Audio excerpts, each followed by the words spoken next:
Instead of drinking, I do many things. Today was a hard day. I have to put aside some of my moral beliefs just to maintain a job. And that does not sit well with a sober girl.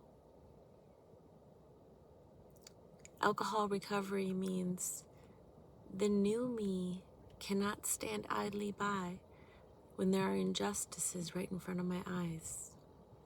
Even if the level of injustice is as simple as poor dental treatment. It's ironic that you go your whole life trying to earn careers, credits, academia, career status, and things that can be respectable, that can have respect and give you that sense of fulfillment.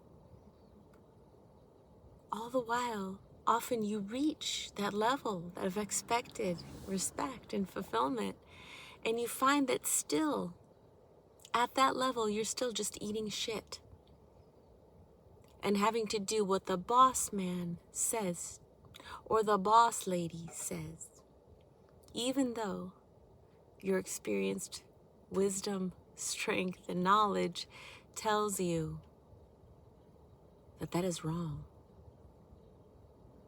So in order to reconcile with working in an environment I don't agree with, I have to quit that job. Because alcoholic Stephanie would have stuck it out, smiled, lied, just followed suit with the poor management. And then she would have felt guilty every night and she would have drank. She would have punished herself because she has higher standards than most people around her. But the non-drinking Stephanie does not do that. The non-drinking Stephanie goes for a drive at night when her son is pissing her off. She doesn't scream at the top of her lungs. She doesn't drink alcohol. She goes for a drive and she stares at a church. And she talks into a rectangle about sobriety. And that there's this new thing that happens is that you have a higher standard for your life now.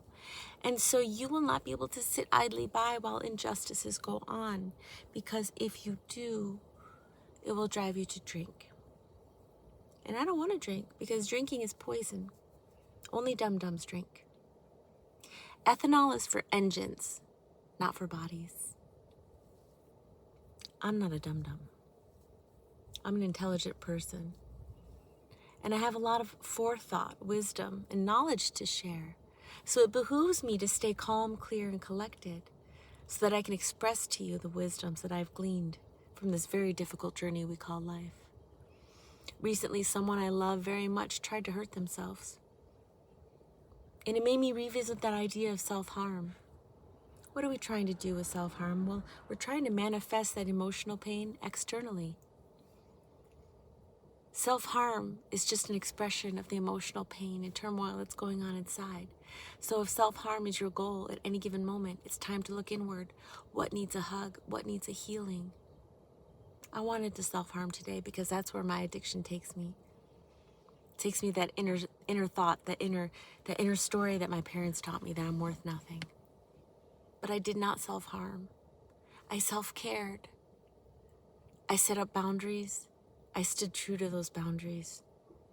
I gave myself space and I set myself up for success. And thank you for listening to that. But that's what this looks like. It's not always gorgeous and it's not always crying. It's not always dramatic, but it's always coping daily, day to day, without alcohol is a dance with oneself and one's own psychology in this very complex world. I accept everything as it is today in this world, and I cannot change the fact that an old fat man did not look over his shoulder and just rammed right into my car today. Damaged my car, no fault of my own, just a fat old man who didn't want to strain over his neck to look in the next lane. I did not even get mad. I got disappointed, frustrated, but not angry. Because the anger doesn't serve me any longer. What serves me is to stay calm, cool, collected, and use my smart feet to take the next right action. So tomorrow, hopefully I can get my big book study video out in long form here on YouTube. But until then, thank you for listening to the end of day musings from a girl who's almost 5 years off of alcohol.